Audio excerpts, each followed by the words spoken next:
This meeting is being recorded. Plan markets. Midy, how's your trades going? My trades were going good. Trades going Nah, good. I just buy Bitcoin. Okay. That's the trade that we're all on. That is a trade. Marcus, Yes. are you there? Good morning. Yeah, I'm here. It's morning here in Medellin, and maybe you can hear it in my voice, but just woke up, ready to do this one. Looking forward to it. Just woke up. It's lunchtime where I am. It's also lunchtime for Midy because she's an early riser. Exactly. Just like our buddy Yeah, Pedro. it's lunchtime. Yeah. I woke up at 4 a.m. That's what I do. What's for lunch? What's on the menu for lunch today? Cuban sandwich? In the menu? Yeah. No, I'm about, after we're done with this, I'm gonna go make myself. Actually, I already have half a pound of ground beef already made from yesterday. Okay. And I just throw 3 or 4 eggs on there. Making a grass-fed butter, and then I'm good till like about 2 p.m. I thought you were a vegan. Huh? What? No. Oh no. No way. There's no way. Yeah. Nah. Yeah. I don't know. I hear meat's not healthy for you. I don't know. I hear eggs can cause sudden death. So. I heard that eggs cause clots. Wasn't that the last thing? Yeah. That's the new. Yeah, no. That's clown world, right? I've been eating 6 eggs a day for the last like 7 months straight. So that's what I eat for breakfast normally. 6 eggs. Aren't the eggs prices really high, and they need to get the prices back down? Yeah, that's the psyop. I don't know. No, I eat a lot of meat, but You're not that expensive. Hey, well, depending on where you are. Whale alert. Yeah, I guess. Whale alert, Sean. Well, yes. Midy's been into Bitcoin for years now, apparently, because eggs on a SAT standard, eggs are cheap if you go back to 2015. Okay, well, exactly. Let us start out. First of all, welcome everybody into Bitcoiner's Guide. This is the show that we wish we would have had when we first started learning about Bitcoin. So we made it for you and only you, because we only have one listener. No, just joking. We have millions of listeners, millions of fans across the globe. They just don't know it yet. And just a timestamp and price stamp. Today is Saturday, January 28th, 2:07 p.m. in Madrid, because that's where I am. And the current price of Bitcoin is, let me look it up real quick, $22,900 and some change. It says it's up like 9% in the last, I don't know if that's right. Whatever. It's doing its thing over the last 24 hours. Who knows how much it's up or down.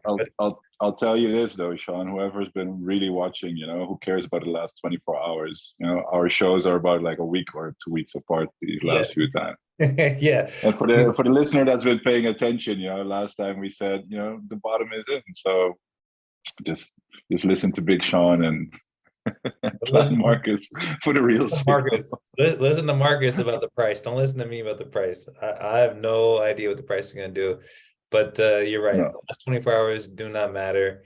What matters is overall trajectory. So Midy, we are glad to have you here today. Special guest of ours. You've been on Twitter recently. Right before we started recording, Midy was gonna go into some deep monologue about why she got onto Twitter. And now that we're recording, we must hear it because I stopped her from telling us. So what is the reason why, Midy? Why did you join Twitter? So the reason I joined Twitter is because I found the Bitcoin community on Twitter, and I'm just so passionate about it. I started just digging in. I just went down the rabbit hole after I got scammed. So I just went down deep, and I found my people in Twitter, and I was like, oh my gosh, these are my people. Did you fall for that Nigerian prince letter as well? Is that where you got scammed? I mean, because no, actually, no. I got scammed. Yeah, what happened, and when did it start?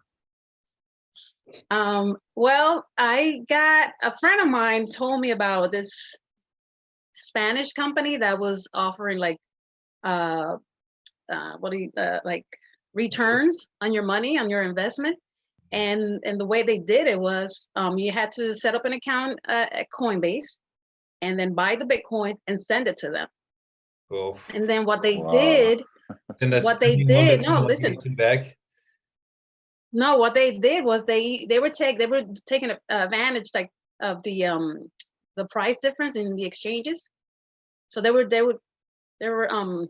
taking profits off of the spread, yeah, Yep. from the exchanges. Mm. And they were sharing the profits with the investors, which was us. But then what happened is when the price of Bitcoin shot up, they pretty much kept all the Bitcoin that we had sent in and gave us back our investment. They The did. people that could take it out, they did. Yeah, they did. But they kept all the earnings that we had. I had like thousands of dollars in earnings, and they kept it all. Wait, And, no, so they just gave you back like the fiat Equivalent. price you bought in it. yeah. So it wasn't like too bad because I actually was withdrawing money and I actually withdrew more than I had invested. But I have some family members that I told them and they didn't get a chance to take their mony out. So this was a and company. that's why I can't orange pill them. This was a Spanish-speaking country or a company based out of Spain. It was based out of Spain. It was, I don't know if you guys ever heard of the Pelayos. Pelayos. No. This is a family that bankrupt, I think the casinos in Vegas. They had some algorithm, I don't know, he was like a math genius or something. They can't, I don't think they're allowed back in the casinos in Vegas. There's actually a movie. So There's actually a movie. So they're known scammers. So was this your first contact with Bitcoin or crypto? And was this during the bull run in 2020 or 2021? This was in March of 2020. Okay, so right after, right when COVID started. Exactly. Yep. Scammers. And that was the first Yeah. time you bought, and that was the first time you bought Bitcoin. That was the first time I bought Bitcoin. I didn't even know what it was. I didn't know what I was buying when I was sending it over to them. You know, I had someone like help me. Yeah. So you got in at like the perfect time. Oof. But in the wrong way, I guess. I mean, you missed out on some. Yeah. Wow. Yeah, but you know what? Like, they kind of actually did me a favor because I'm a very curious person. So after they dumped us, pretty much, I was like, why do these people? What's so good about this Bitcoin? And I just became curious, and I just started digging and digging and digging, and then I was like, oh my God, like, where I need to have this. Where did you start digging that made you be like, oh, okay, this actually might be something real? Like where did you start digging into? I came to Twitter, and then Twitter led me to right after the rug pull. Yeah. So you got rug pull. How did you know? How did you know how to come to Twitter? Yeah, like how did you even know that? I don't know. I got curious and I was like, let me just look into this. I honestly don't know how I got into Twitter. You don't remember? Wow, that's strange. I don't remember exactly, but I'm glad I did. And how did you find the guys? How did you figure out how to? I mean, you said somebody was like offering returns. Did they approach you, or did you see it on YouTube? Or no, I have a friend that's in the ATM business, and I guess what do you call that? His compadre. His partner or something is. Yeah, his partner. Like he has a really close friend that told him about this business. That this guy had quit his job and everything. Yeah. And it was all into that business. And he got a whole bunch of people in it too. Did he get scammed as well? I'm sure he did. Because I'm sure he thought it was legit. Yeah, but at that point, you don't know if that person is he's getting scammed or is he part of the scam. Even if he comes back and, oh, I got rug pulled too. We have no idea, honestly. Yeah, exactly. So yeah, but yeah, like I did that for like from March till November. Like in November, I tried to like take out my returns, and I wasn't able to. And then they came back and said, oh, we're just gonna give you back your initial investment, and then that's it. So Wow. But that was still That's- actually not too like it went from what 4,000 to probably 20,000 in November. by November, Yeah. I don't know. Yeah, maybe 16 somewhere. It went up really fast in like December, I believe. Yeah, it went all the way up to 20. I think it finished the year off like 28,000 to 2020. I'm imagining like they're giving back your initial investment to be like, oh, well, then people are probably not going to go to like court or, Yeah. you know what I mean? Like it's probably intentional. Yeah. I mean, they're all the way in Spain. What are we gonna do?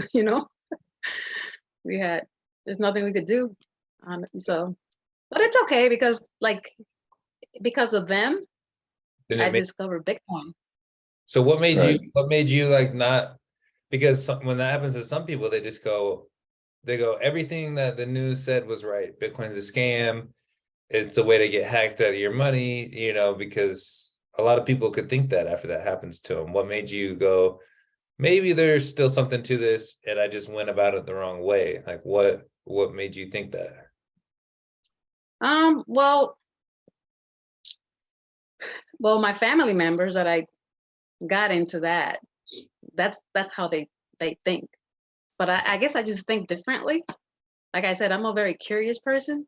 So I just started digging in, and when you start digging in, then you start learning about how money works, and you go back, like way back, Federal Reserve, you go back, 1971. So you just go back and you're like, oh my God, like we're being screwed like for decades. So Yeah, for sure. Hey, maybe I'm sorry for all the questions, but this is such a No, that's fascinating okay. story to me. Ask I'm sorry away. it was such a bad story, but He's getting like, interviewed. what about now? I mean, like to me, everything that also happened with FTX, the blow up last year, the end of last year, a lot of people, and before that we had Celsius, and a lot of people lost money in lending platforms like BlockFi. So to me, the good thing out of this was that a lot of people learned the importance of self-custody, because the older Bitcoiners were always still talking about Mt. Gox, and even not even talking about Mt. Gox that often anymore, because it seemed like such a long time ago and it was probably not going to happen anymore. Now we've got these regulated big exchanges like FTX that are like sponsoring Formula One and naming sports stadium and that kind of stuff. And then Sam Bankman-Fried, Rugpull, so many people, and the guys at like BlockFi and what was the other one again? Anyway, Celsius. So much people lost money, so a lot of people learned like the importance of not just tweeting it out, not your keys, not your coin. And we're seeing it now because there's this graph that's circulating all the time that shows how many Bitcoin is held on exchanges. And that's been growing and growing since the inception of Bitcoin and the inception of exchanges, all the way up until like the last halving. But since like the last halving, that number has been declining. And then since the mid of last year, you really see an increase of people like really pulling their coins off exchanges. So I'm just wondering, in your case, like, did you figure out how to self-custody? I mean, I remember when I came in new, it's usually something that goes gradually, right? First, you just buy some Bitcoin on exchange and you're reading up about it, and then only when you get a little bit further, you maybe start thinking about buying a hardware wallet and actually holding it in self-custody and maybe running a node. Anyway, I'm just curious, how has that been for you? And has it been difficult? Yeah. Well, when I got into Twitter, then I went to another platform that I'd rather not mention because I'm not on there. Actually, erased the app, and I learned a lot there. But huh? Never mind, it's a bad joke. Anyway, so I learned a lot in that platform, but the people that were doing it were not. They didn't have the best interests on the plat. So I went back to Twitter and I stayed on Twitter, and that's when I found Bobby and Andrew. What app are you talking about right now? Is it No, like I don't a want to wide? send Is people it? there. I don't want to send people there. It's OnlyFans. It's OnlyFans confirmed. Confirmed. Midy went to OnlyFans to learn about Bitcoin. No, no. I don't know what Oh, app Reddit? Are you talking about Reddit? That one. nope. I am not saying. I don't even know what that app there is. Nostr? Nostr wasn't even around back then. Sean, Nah. like we literally said, if there's something you don't want to say, I you don't know. have to say it. And here you are, like digging in, like say it.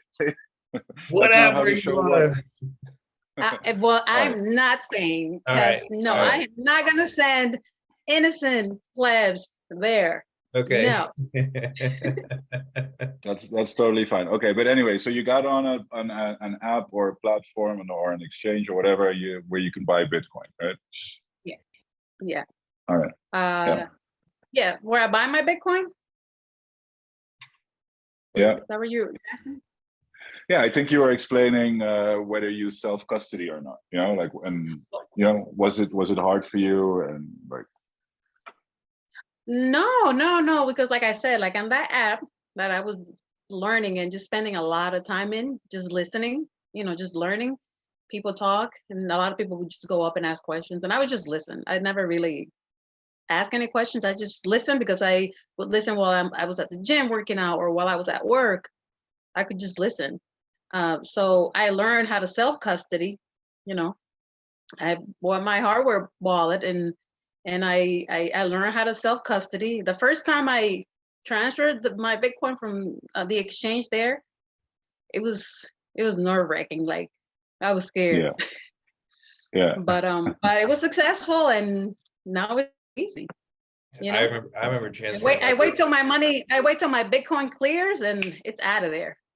I remember the first time that I transferred my Bitcoin to a hardware wallet, and I had no one that taught me. I literally went to a YouTube tutorial, and I had $20,000. It was like everything that I had saved up, and I was all in Bitcoin, and I was like, I gotta get this off. Because at that time I was buying on Coinbase, and I was like, I gotta get this off the exchange, and I transferred it, and like it doesn't show up right away, and my heart dropped, and I was wow. like, I know. So and then we kind of make this thing for like new people already, or as well, but sometimes I think it's only like the Bitcoin plebs that have been around for a long time that are watching the show.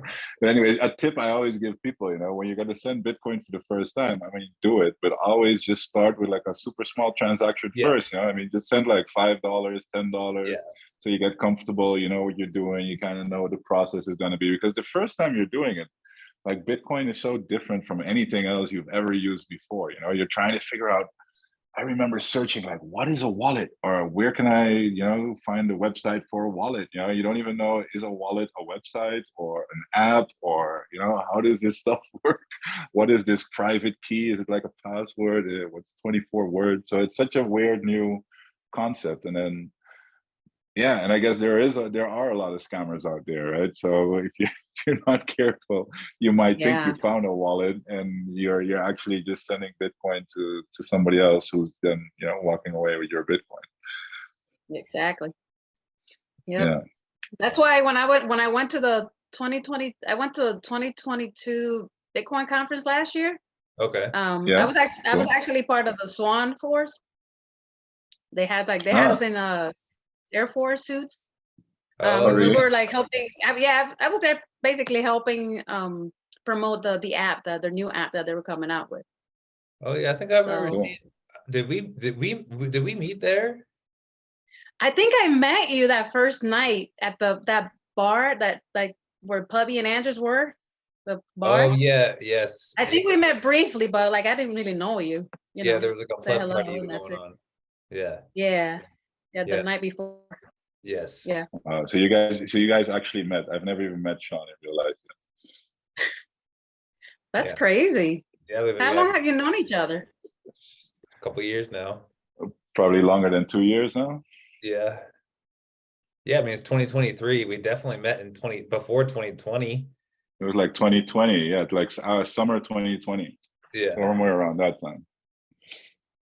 Wow. Yeah, Yeah, it's time to meet, guys. Or are you gonna wait till the having party? probably. Probably will be the happy party.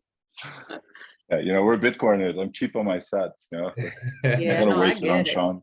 No, I'm joking. Sean actually flew down. He met some of the other meme factory members. I remember. I know it was RD who came down to you, right, Sean? Yeah, RD came. He visited me when I Yeah. was in Tenerife. I need to visit Yeah. Yellow out in Greece, but there's a couple other guys. I met Labra when I went down. He came to El Salvador when I was there. That was cool. And you know, Yeah, the Mark, conference. You got Greg and Chairforce. Greg and Chair Force. So Becca and Rusty and Pedro. Maybe I'll never meet Pedro. I hope I meet him. But yeah, Well, they should be going to the having party, the right? having, Aren't yes, they? the having party. That's where everyone's gonna be, because Yeah. it's the best place to be during the having. Mhm, Okay, so coming back to you, Midy. mhm. So like where's your background come from, right? I guess I would say, like, if you feel comfortable saying, are you from the US? You live there now? Like what's your story? So I was born in the Dominican Republic, and I came to the States when I was 9 years old. I actually grew up in New Jersey. Okay. Because I'm an island boy trying to make it. We actually grew up really close then, because I grew up on St. Martin, which is just a couple of miles away from the Dominican Republic. Oh, really? But no, we don't speak like that, Marcus. No, we don't speak like that. I don't know. No, you guys Dominicans speak speak Spanish very over there. differently. Yeah, que lo que. Yeah. Que lo que? Okay, total, Yeah. Yeah. Yeah, we had a lot of Dominicans on St. Martin as well. Yeah, I grew up with a girl who was in my class. She was from the Dominican Republic as well. So I know you guys speak Spanish. I know. Yes, Spanish. All right, so you moved at 8 or 9. That's pretty young. So. Mhm. And then, so I grew up in Jersey, and then, and you had to learn English. huh? And you had to learn a whole new language. I had to learn exactly. I had to learn English. I didn't.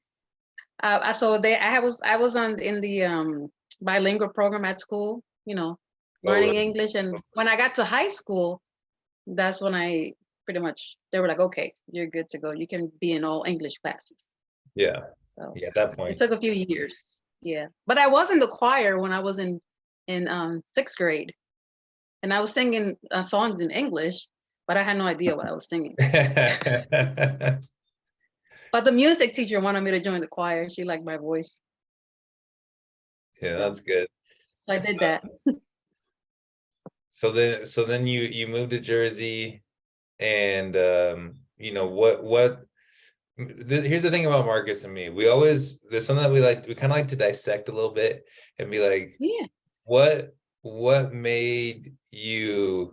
do you think made you open to receiving Bitcoin throughout your life? Like, have you ever taken a step back and thought, okay, this thing happened to you, you got rug pulled by this company in Spain, all your family members are like, okay, we're done with Bitcoin, but then for some reason you're like, I'm still curious, I'm going to keep going.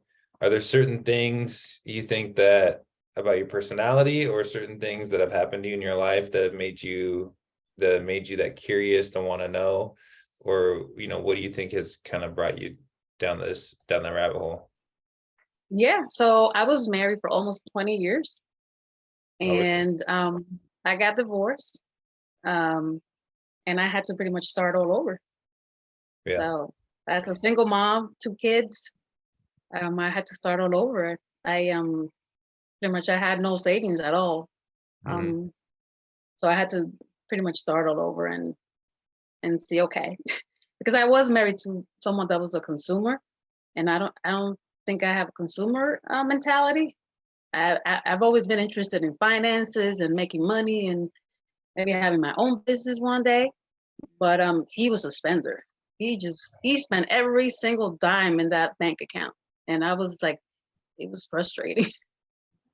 Wow. So yeah, that's okay. Yeah.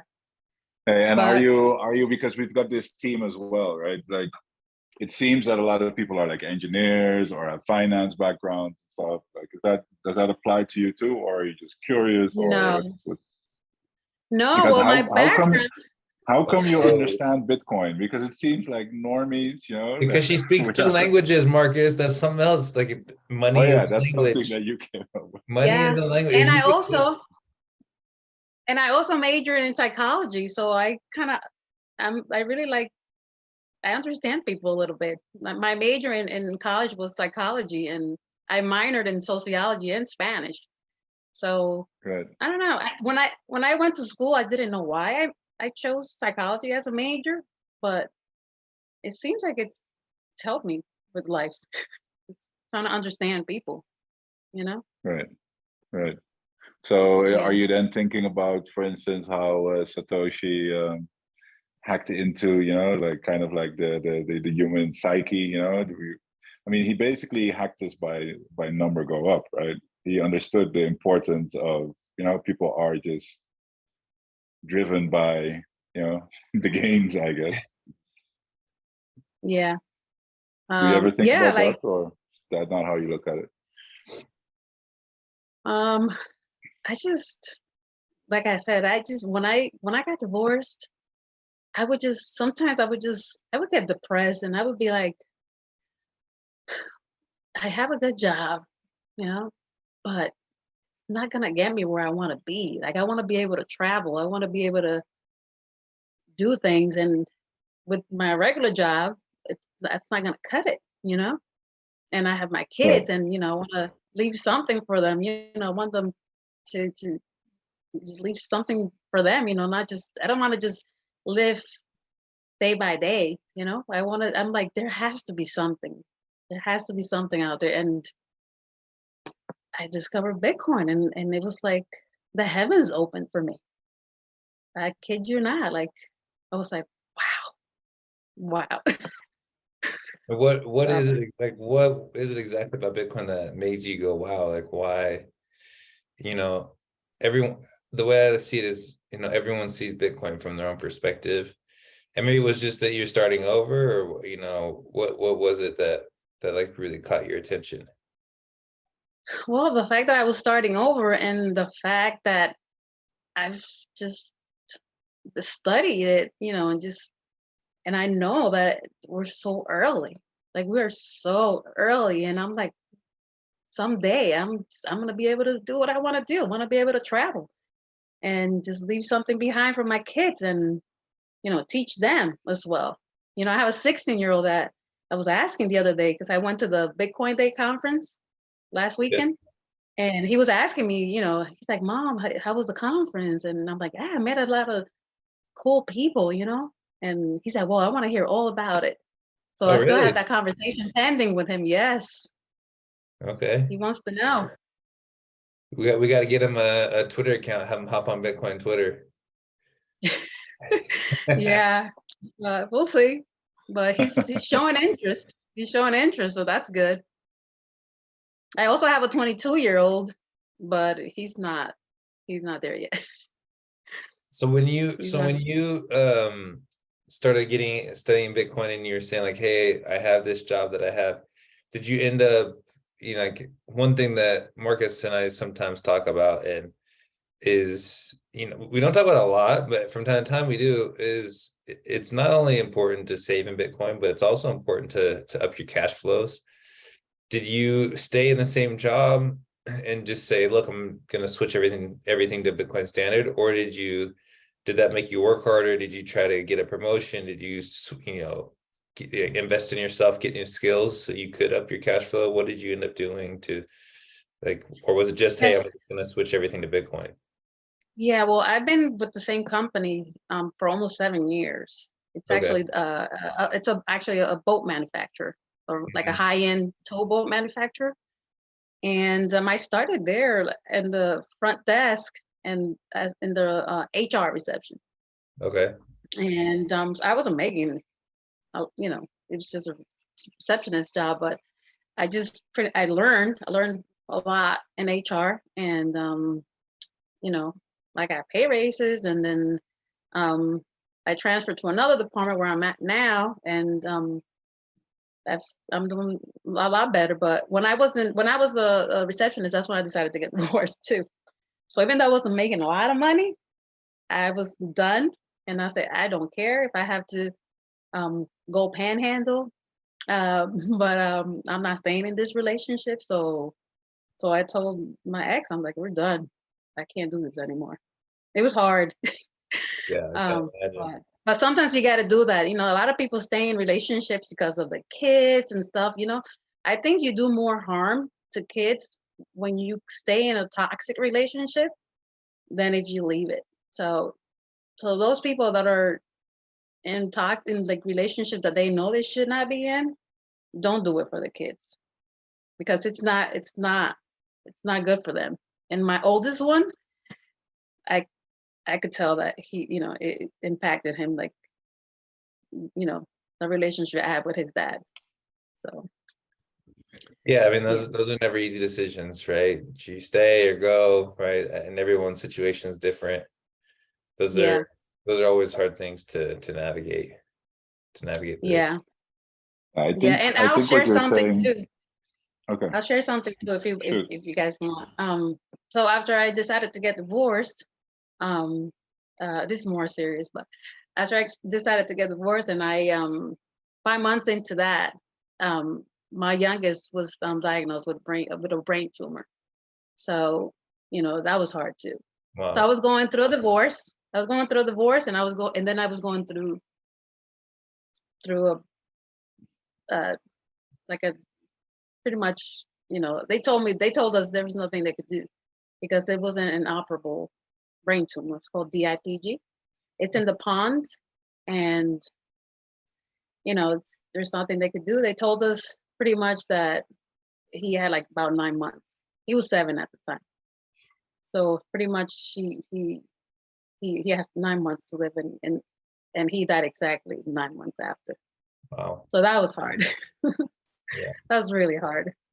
Yeah, super. Yeah. Like you've mentioned it before to me, so I knew this, but yeah, that's super heavy. I have a 13-year-old. I only have one, but I can't imagine having to deal with something like that. So yeah.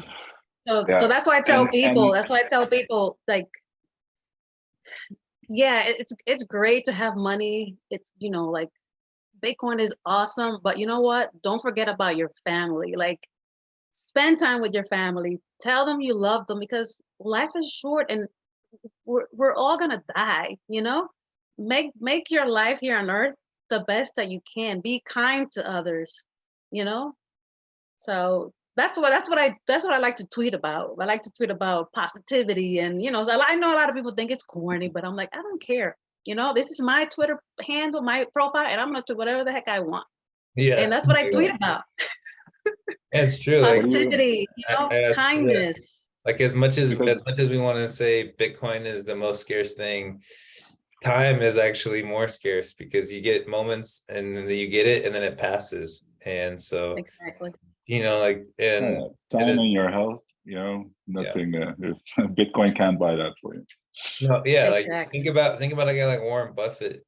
Like if you were to ask him, you know, would he give up all his billions of dollars to turn the time back and be 20? It's like, of course. Like, why would you not rather be 20 years old, no wealth, than be 96 years old with all the wealth in the world? You know, you can't do anything with it. So the time that you have is the most important thing that you have here.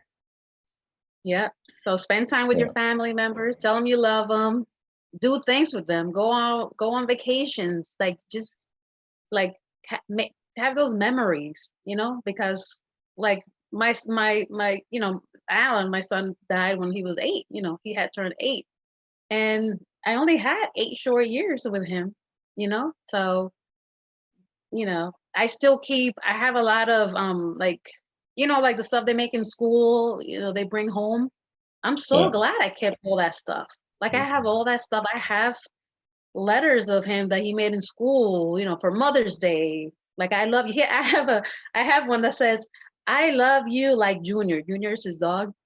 I love you like Junior. Almost like Junior. I'm like, wow, I'm so glad you love me like Junior, you know? You are the best mom in the world. I literally have that on my in my fridge. Like it's on my fridge, and I see that every day. That's cool. It's a note he made in school for me, and it says, you know, you're the best mom in the world. You know, I'm so glad I kept all that stuff. Yeah.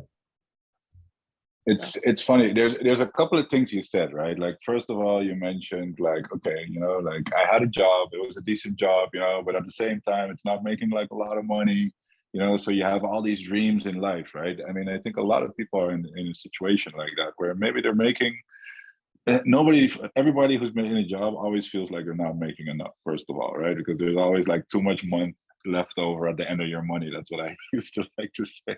You know, it's like your money finishes before like the month is over. Yeah. And you got these dreams about travel, or maybe, you know, like you want to buy this house or something and you have no idea.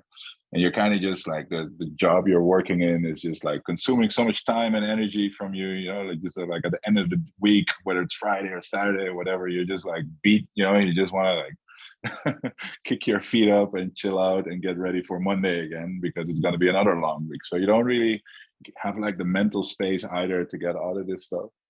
And I think for me as well, it was just like, wow, like discovering Bitcoin, it kind of just like gives you hope again, you know, and it gives you, if you really get that conviction. And again, you know, at the same time, I also feel like a little bit cautious, you know, because nothing in life is guaranteed, obviously, you know, and I'm always so really cautious about like, I don't want to end up like me and Sean being like these guys that spread hopium and, you know, like then in like 5 years, you know, for whatever reason, Bitcoin is like back at 10K or whatever. And people are like there with like their hopes and dreams in their lap. But you know, the good thing about having this conviction anyway is that it changes your mindset, right? Because now you feel like you're saving in something that's going to appreciate over time. It's not like you're putting your money in a bank account where you know it's just going to be worthless in 10 years or going to be worth less, you know, literally worth less over time. So you feel like you just always have to raise and you always have to like keep improving at your job and make. But if you kind of feel like, hey, what I'm doing is good enough and the money I'm putting aside is going to be worth something or even worth more in the future, then it kind of like lets you slow down a little bit and be like, wait a second, you know, I can stop running for a while and I can breathe and I'm going to think about how I'm going to spend this money in the future and how I'm going to want to spend it. So you kind of feel like you have a little bit more room to breathe and think and maybe go to the gym or maybe make plans for the future. And the fun thing is you actually start thinking again about how you're going to spend that time. While before, all you're thinking about, no, I just have to get this job first, you know, and I just have to focus here, focus.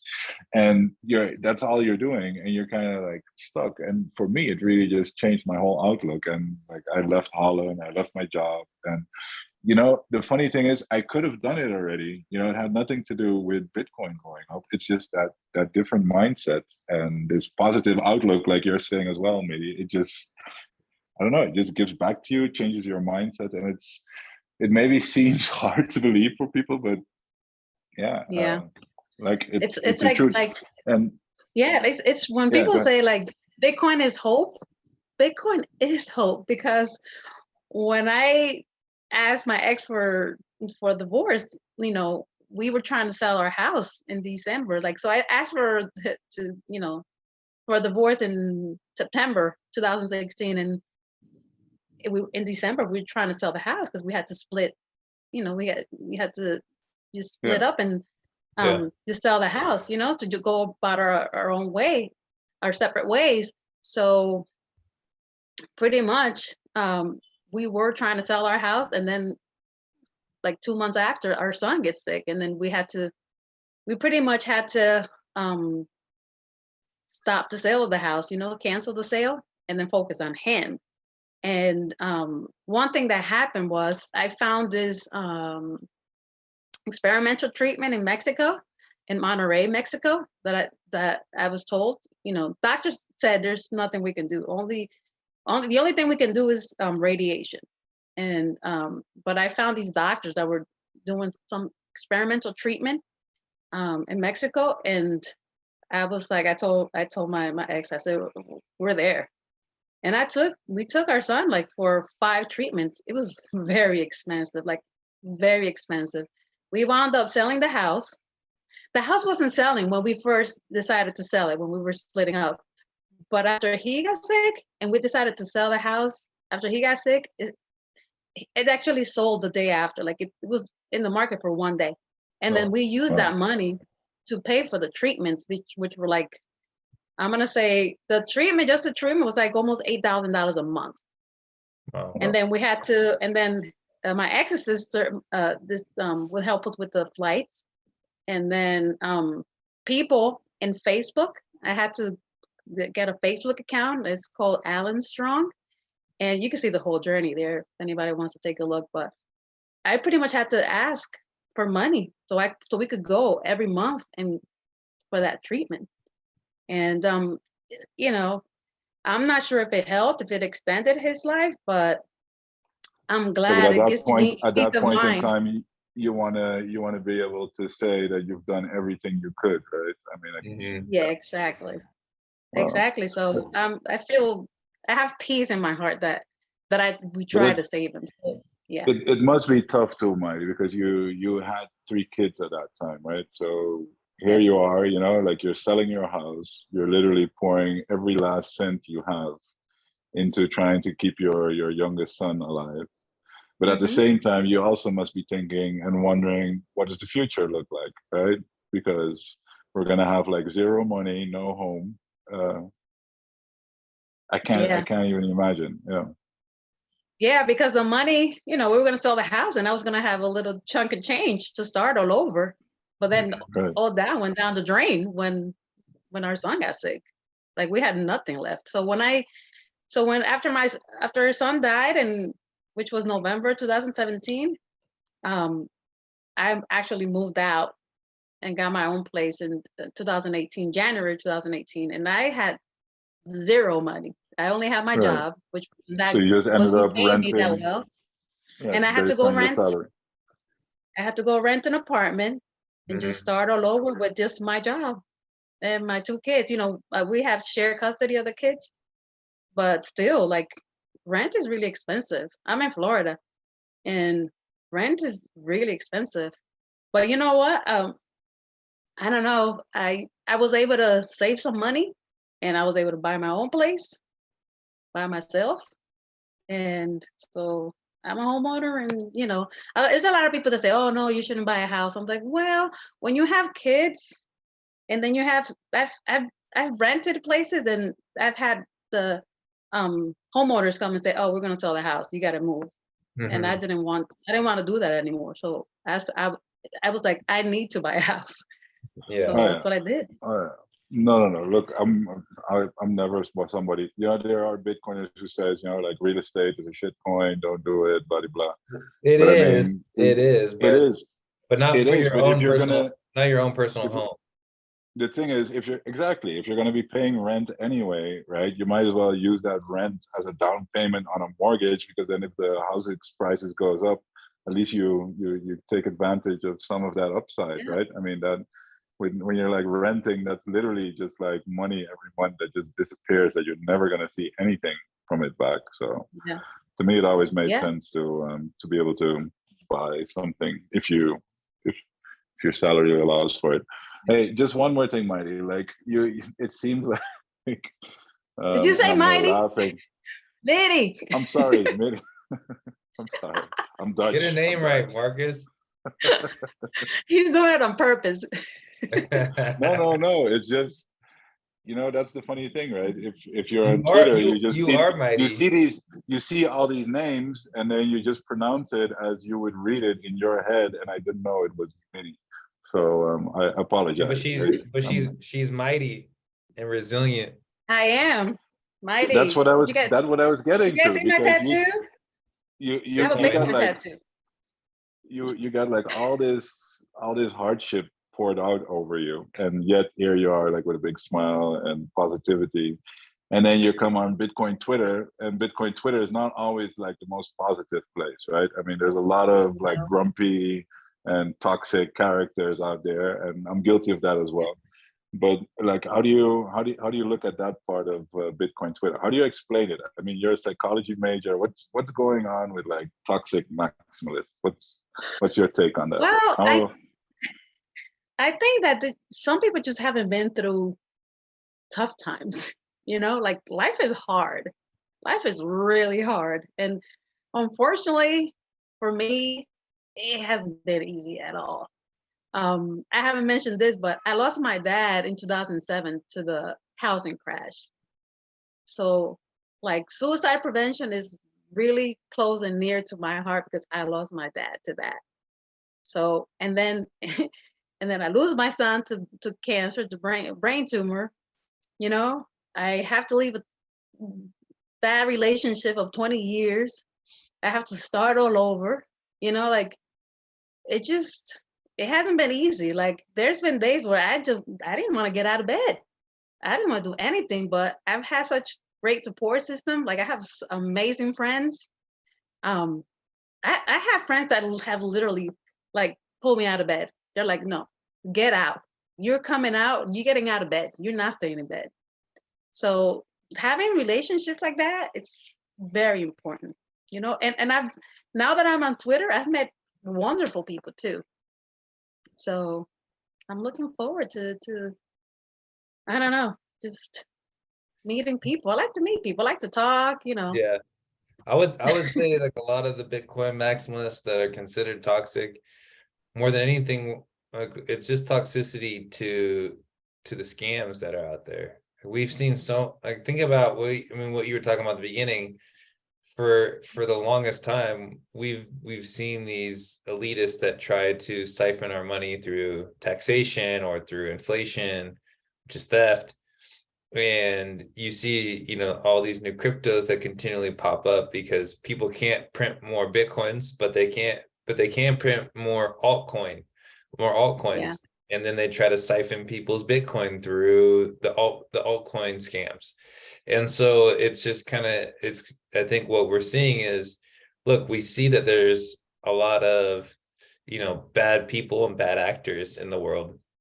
And so we do want to be toxic towards these scammers because we want them to let them know that they're not welcome in a place where we're trying to bring about honest and good money.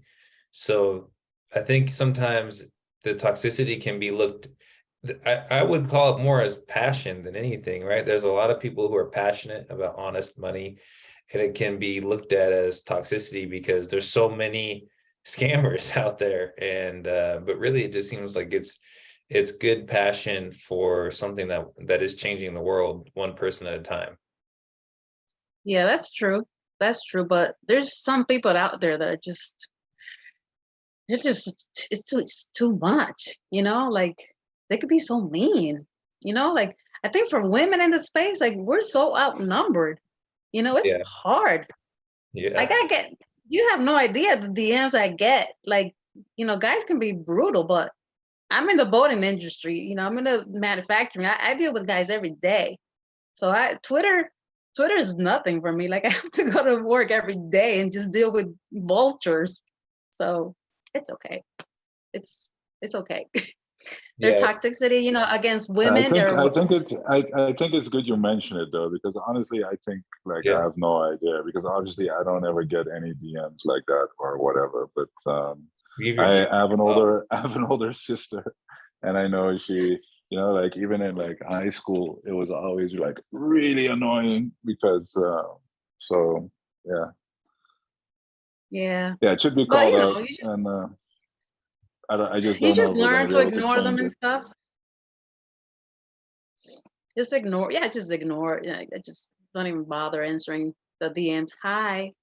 I'm like, seriously? Hi. Are you sure those are the bots? No, I'm just joking. No, That's probably real. Those are real. How long have you been in crypto? That's the kind of DMs I get. Yeah, I don't get actual people like you, like Midy. I'm sure you get actual people DMing you. I get I get the bots DMing me. Then they say, how's your trade going? That's why how's your trading? That's why I start every episode. How's your trade going? Yeah, I used to get that when I first got in on Twitter. That's what I used to get. But then after I started posting and being more active, then I actually started getting DM from guys. Okay, well, before this has been a great conversation. Before we let you go, we have 3 questions that we want to ask, and these are the 3 questions. You said that you've listened to a couple episodes, so these are 3. We changed the questions specifically for you, so you won't be prepared. Okay. I'm joking. We didn't change anything. It's the same 3 questions. Okay, so question number 1. What did you read or listen to that made you finally swallow the orange pill? Gonna say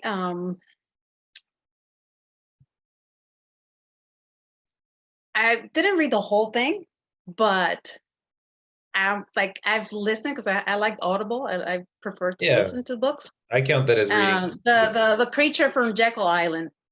Oh wow. I was like, I was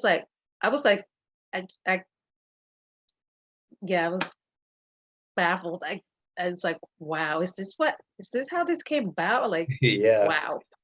Yeah, for the people who don't know, the creature of Jekyll Island, what did they tell you in there that you were like, wow? It's pretty much how the Federal Reserve came about, why it was created, and why it's in existence. The Federal Reserve is not a federal entity. It's not a government entity, right? It's not a government entity, and it doesn't hold any reserves. It's owned by like families. Like, it's a private entity, and most people don't know this. I was actually with a good friend of mine that I hadn't seen in years, and I was orange pilling them without noticing. And when I told her that about the Federal Reserve, that is not a government entity, she's like, "Oh, I'm gonna have to look into that." So maybe she's kind of half orange pilled. It's very weird, right? Because when you read or listen to the creature from Jekyll Island, and you hear that like all these private bankers, they meet in secret on this Jekyll Island, and they kind of just like create the Federal Reserve, where they set out the outline how they can do it. But then even today, when you search that on Google, you'll find all these articles pushing back on that, saying, well, it actually is federal. So it you know what I mean? So it remains like this weird thing where you're thinking like, are you going crazy? Are you a conspiracy theorist? It's yeah. If you Google it, it'll say that it's a quasi-federal agency, right? Like whatever that means, and so that's and I think that's what's pretty amazing, is that there's a lot of branding when it comes to the Federal Reserve. I mean, they can print the money that is the official currency of the United States. And that's what's insane, is that there's one entity that can print the money of the United States. That's the Federal Reserve.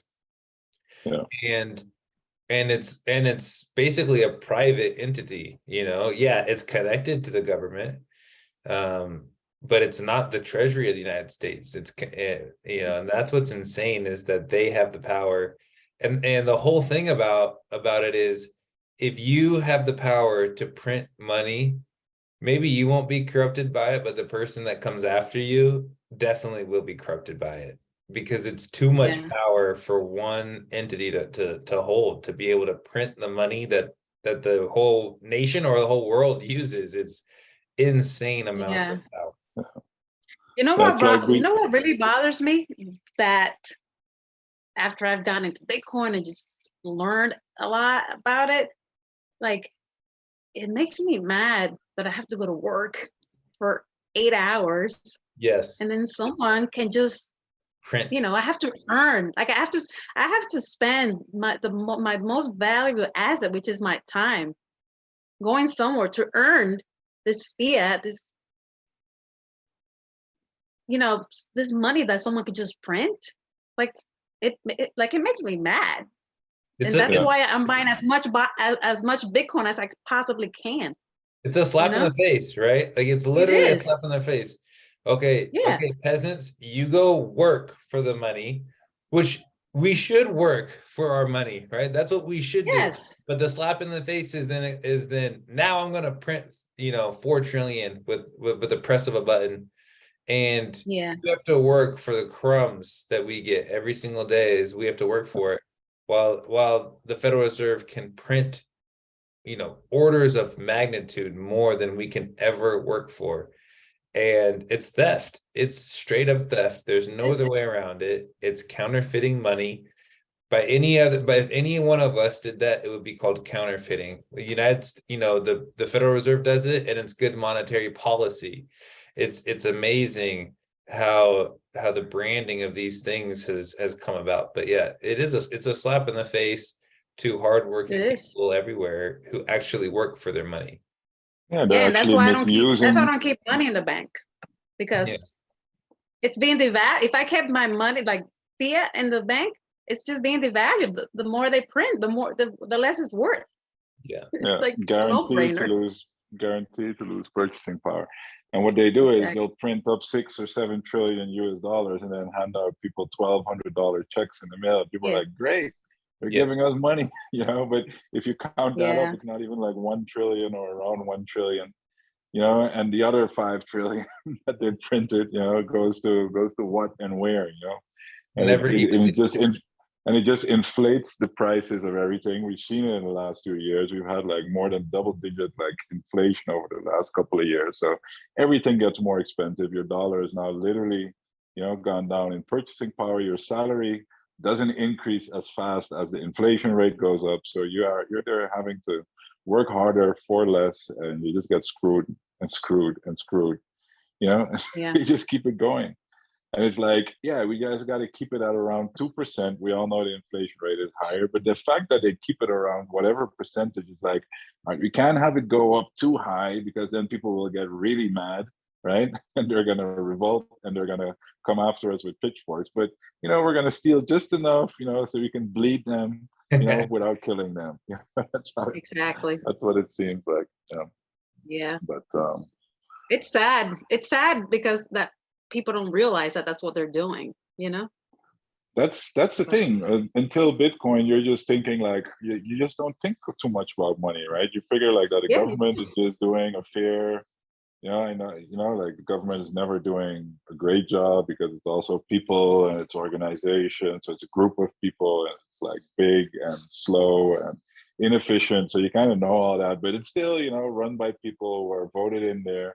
People are generally well-intentioned. That's kind of like the vision I had of it, and surely they're just not like printing a bunch of it. But then when you actually look into the details, you realize, wait a second, there are these pockets of power that can really abuse that power. And, history always shows that when people have this kind of power, it's, it's just human psychology, right? Like people are greedy, and people will always do whatever it's in their own best interest.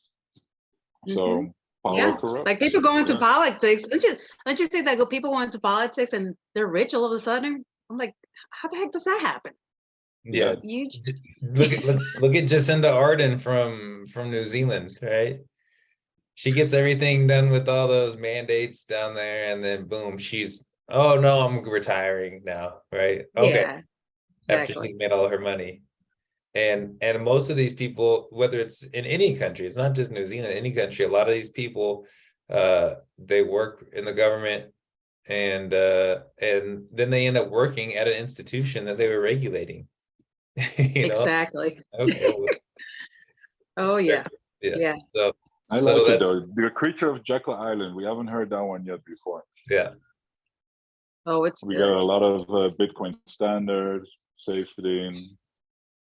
Yeah, it's a really long book though. Andreas Antonopoulos. I've kind of jumped around. It's like a 24-hour listen, like 20 seconds. It's that big.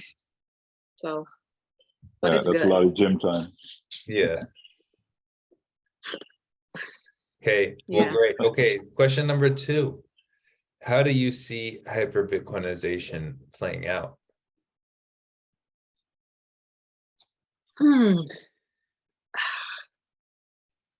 I don't see it anytime soon.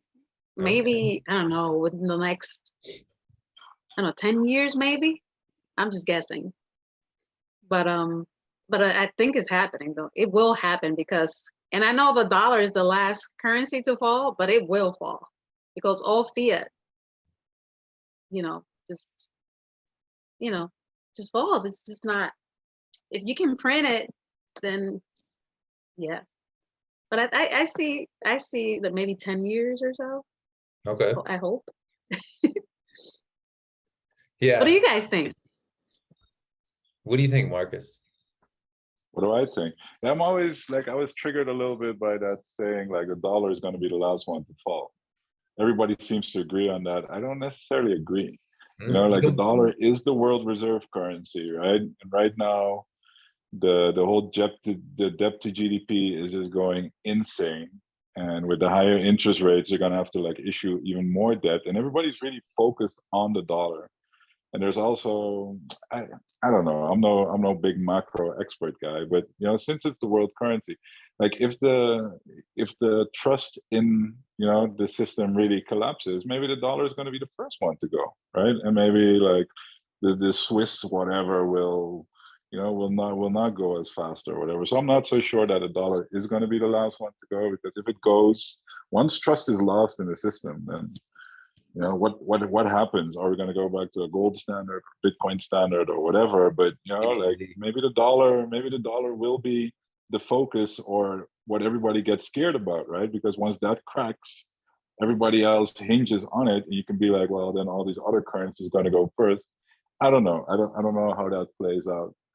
And another thing we talk about a lot is like, will hyper Bitcoinization happen like slowly then suddenly? You know, is it like slowly adoption of Bitcoin and people talking about it, and this idea, this knowledge about, you know, how money really works, it's growing, right? You see TikTokers, you see people on YouTube starting making videos. So it's like this awakening of people to what money is and what's happening. And you can say that if like a critical part of society acknowledges this, and all of a sudden like the media, you know, the people who work in media start talking about this as well and start daring to ask critical questions, then you can have like this snap moment where suddenly happens and people lose the trust and people run into other things and run away from fiat. That you got kind of like a bank run scenario where people just don't, you know, like just like you say, I don't keep your money in fiat. Sean and I, we keep as little money in fiat as well. So we already started the bank run, you know. If the rest of the world does this as well, then you're going to see a sudden collapse of fiat currency. So that's one way. Another theory is that we're going to be living in this situation where we're going to have like multiple currencies, both fiat, maybe even some cryptos, gold. People will maybe prefer to hold real estate, you know, that people are just more aware and cautious about where they store their value, but that there might always be different places to store it. You know, maybe not that maximalist version of like Bitcoin is the only thing and everybody's gonna love Bitcoin. I mean, you know, some people might still prefer to hold gold, right? Or might prefer to hold jewelry, or, but even, yeah. So that might be a more slower adoption, and maybe a smaller role for Bitcoin. Not something we like to talk about, but I can see that happening. Well, I read what's this guy, Robert Kiyosaki's book, like Rich Dad Poor Dad. Yeah, Rich Dad Poor Dad. Like I love that book, and I read it a long time ago, and I just said to myself, like it's like a no-brainer. Like buy assets, buy things that make you money. You know, get things that make you money. So that's why real estate is so. What's interesting is Robert Kiyosaki came out about 6 months ago or so, or 3 to 6 months ago, and said, "Don't buy real estate anymore." Yeah, the guy, guy who is the real estate guy, he came out and said, "Don't buy real estate anymore." Like that's. But what is he buying? He's buying. He always finishes his tweets with like gold, silver, Bitcoin, right? That's what he's buying. Okay. I don't know what else he's buying. I mean, you never, like they always say, like don't listen to what they say, watch what they do. So who really knows? I mean, he still has a ton of real estate. I think his whole idea was that the interest rates are so high that for some reason or another did not buy real estate. I don't know. He Yeah. didn't really, I don't think he really got into it. He just said that to not buy real estate right now. Well, I think he's not buying real estate because it's so inflated. The prices of homes are ridiculous these days. Yeah, and maybe You that's know? part of it. Maybe he's That's I why. wouldn't. You- I brash. think they will go up in time on a long enough time frame, but Yeah. I think there's a big risk of like on the shorter medium term of some kind of housing correction or whatever.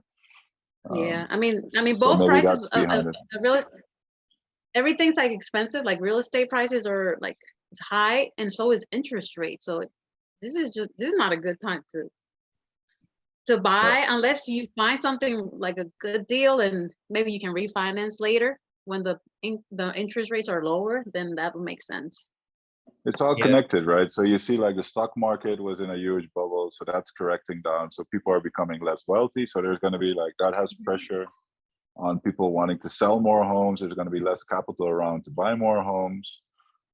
So that's downward pressure. Higher interest rates, the cost of capital to the cost of borrowing money goes up. So it's harder to buy that bigger dream house you want if you're borrowing. Yeah. So that's also less demand. So Yeah. it seems like a consensus as well. I think you're already seeing that like the number of households are going down already. So like the first signs are there already, and the prices have yet to follow. But Yeah. I think that's pretty clearly. One more thing I wanted to add though, right? Like on that second version I was saying, where there's like people just choosing to store their wealth in different things than Bitcoin.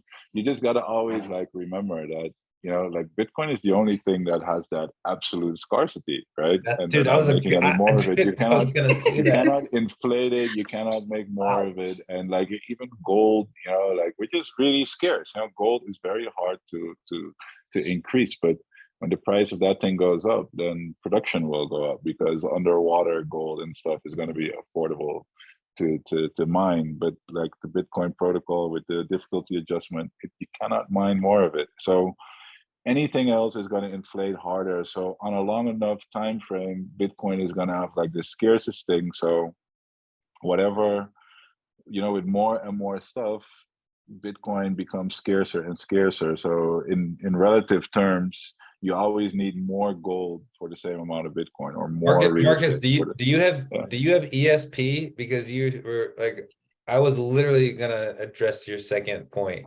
And I can see you licking your lips when I make my argument. I'm like, oh, wait a minute. Sean is like rubbing his hands, like I'm gonna take Marcus down. So I'm like, let me preemptively take the ammunition away from you. All I was gonna say was, think about like Marcus. Think about when you and me got into Bitcoin, which was not that long ago, and the block reward was 12.5 Bitcoin. And now in 2024, the block reward's going to be 3.125 Bitcoin. Like that's the scarcity. Like that's how fast this thing continues to get more and more scarce. I don't think people realize how fast this goes down. Like the scarcity is insane in Bitcoin. And so that's like we've never lived in a 3.125 Bitcoin world. And we have no idea what that type of scarcity looks like. And I think that's like, it's just amazing how fast all this Bitcoin's getting mined, and then how scarce it gets. Boom. And then it's like there's really not a ton out there for people to buy. And if the people that hold it, they know that there's not like that, they know how scarce it is, then they're not selling it for any cheap price. And that's like, you could see Bitcoin's price run up an insane amount in this next cycle, like insane amounts, like 2013 type of style. And I think that's what people don't realize is that there's still a ton of room for Bitcoin to run up. And I think a lot of people are sleeping on what happened because the 2021's bull run wasn't as big, but there was a lot of reasons why. And maybe there's new reasons that come about that suppress Bitcoin's price in 2024 and 2025. Who knows? But I think that with the inflation of the dollar, the fact that interest rates have to get lower, the fact that the United States will have to keep printing more dollars, it'll be interesting. I did like your point though, Marcus, that we kind of take for granted that we always say Bitcoin or the dollar will be the last one to go through hyperinflation. And we say that because there's so much dollar demand in other countries around the world, but who knows? Maybe that's not true. All right. Yeah. Okay, last question. So Bitcoin, we're talking about Bitcoin like it's like there's gonna be this hyper Bitcoinized world. We say Bitcoin's hope, all these things. But what if it's not, right? What if we're wrong? What do you see as Bitcoin's biggest threat? Bitcoin's biggest threat. I don't see any threat. Like the Bitcoin, to me, Bitcoin is perfect. It's just, and you know what? If we go down to zero, I don't care. I really don't care, because I love the why Bitcoin was created, why it's like a revolt against the monetary system. Like I said, if it goes to zero, then it goes to zero. But I have full conviction. So, what do you guys think? No threats at all to Bitcoin. All right. I completely agree. That's the people who are selling the floor. It's like you're never taking my Bitcoin, right? Like you can ban it, but you're still not getting my private key, and Bitcoin is always going to be there. So you might scare like a lot of normie people who still believe in the system or whatever to like not buy it anymore, or scare them out of touching it with threatening to jail or whatever. But you're never getting my private keys. Like I think I lost mine on that boat ride. Yeah. Yeah. How do you prove that someone has a private key or not? Right? How do you prove that I haven't lost my private key since 5 minutes ago, even, like, that's the thing. What if I can't keep my private key in my mind, but now I've forgotten it? Yeah, and you can never know how much and if people actually still have it, right? So I can be like, okay, here's a 0.00001 Bitcoin. That's all I had. Like, good luck. Yeah, I sold the rest. So it's like the technology behind it of like the inconfiscatability of it all. And the mindset of the people and the reason why they hold it. I think the idea and what it stands for is so much bigger than the monetary value. Of course, it's not unimportant, and Satoshi really understood that, and he wrote about that a lot. And I think that's why he introduced, like the whole distribution system with the halving and the difficulty adjustment, instead of just like issuing a bunch of coins. Of course, there was also thought about how do you distribute it fairly in a fair way. I mean, it has so much components to it, and it's just a fair system. It was, he also had to mine it. He didn't pre-mine it or anything.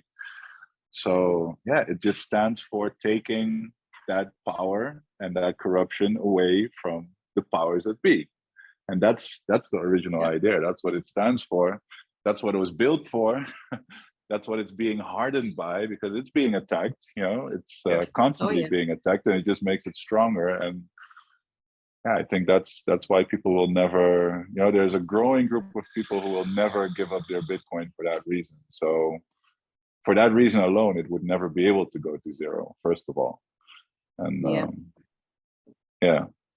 so yeah, Sean, whether we reach hyper Bitcoinization or not, maybe not. That's what JJ said too. Maybe it'll only be like that hardcore 5 or 13%, right? The 13% group that I disagree. That consider themselves Bitcoin maximalists. Maybe. Look, Bitcoin's. I think that everyone's gonna be storing their keys one way or another in the future.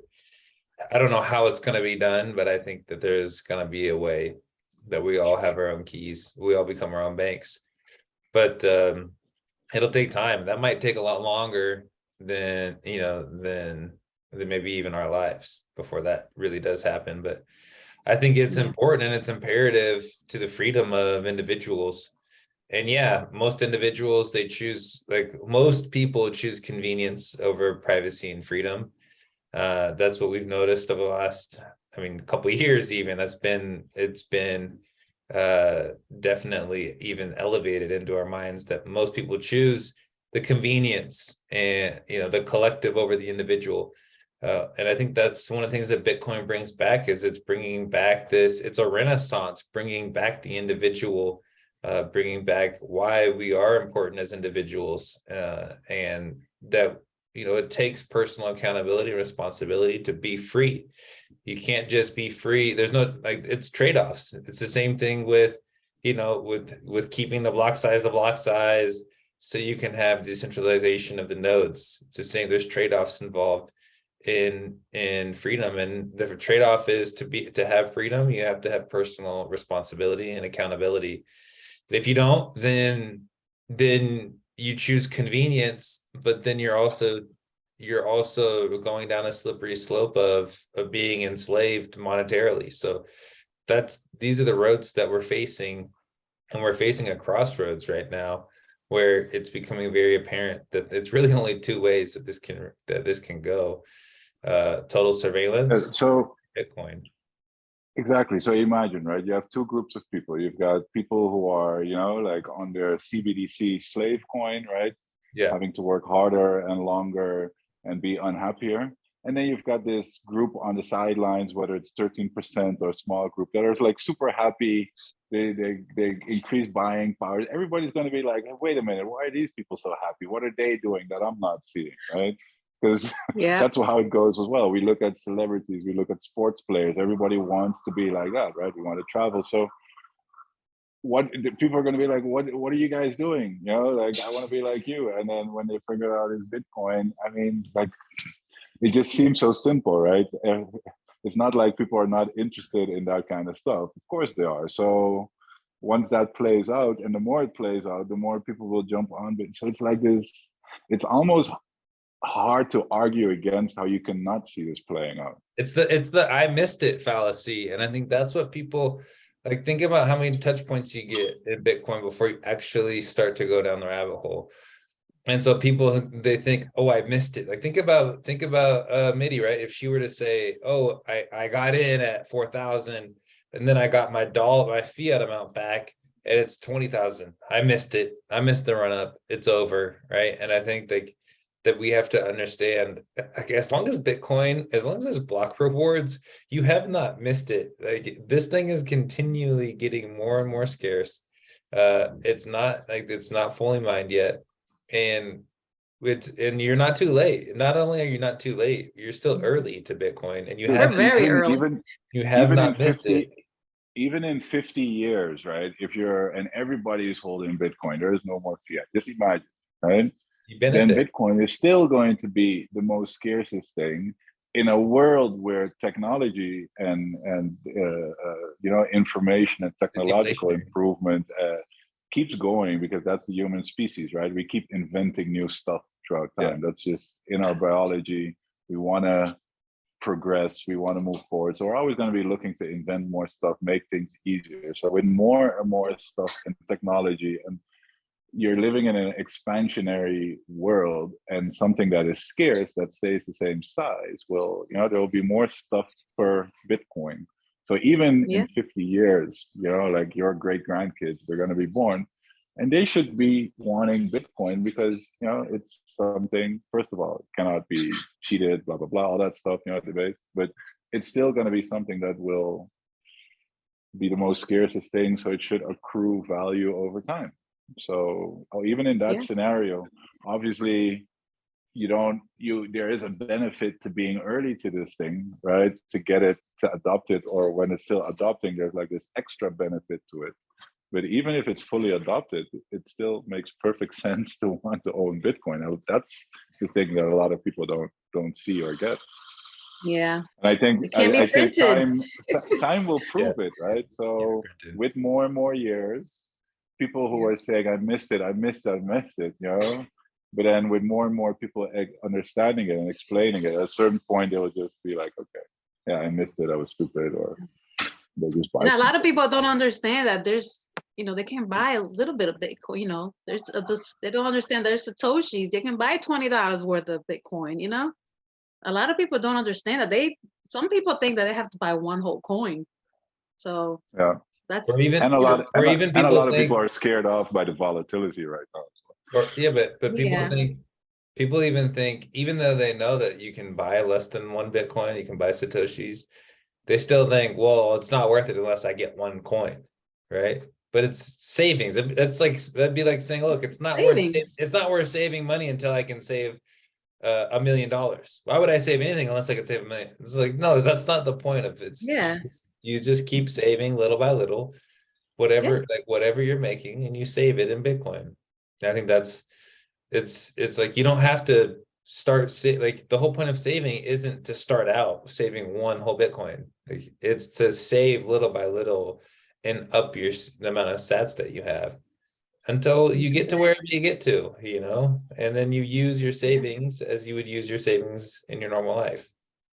So That's when I get a raise at work. I live the same way, and I just stack more sats. yeah, That's the way I roll. smart. That's a smart way. Okay, well, thanks Midy for coming on today to Bitcoiners Guide.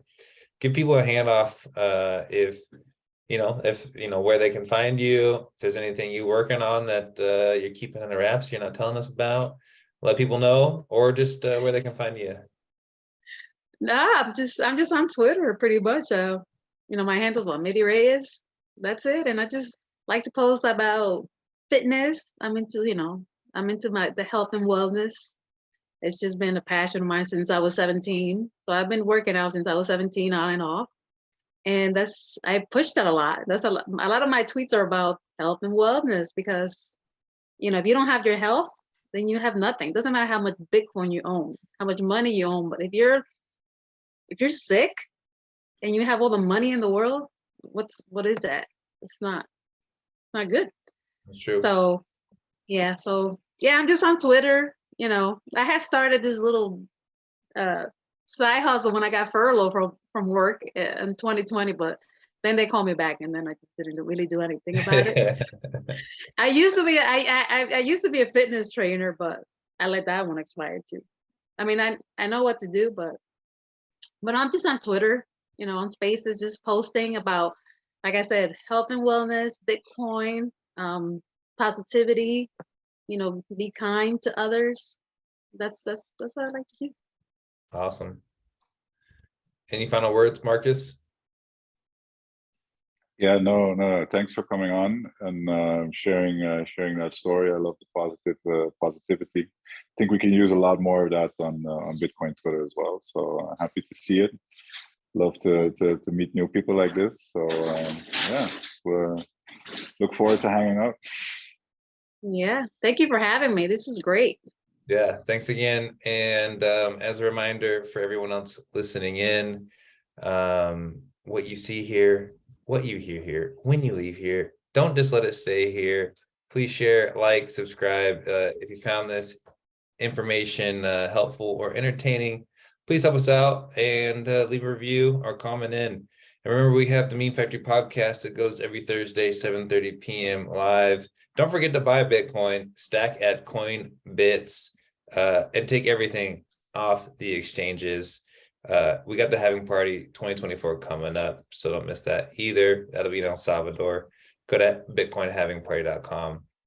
As for Bitcoiners Guide, Midy, thank you so much for coming on today for Bitcoiners Guide, episode 45. No, this is 46, episode 46 from Midy, Play Marcus, and Big Sean. We are over and out. Peace.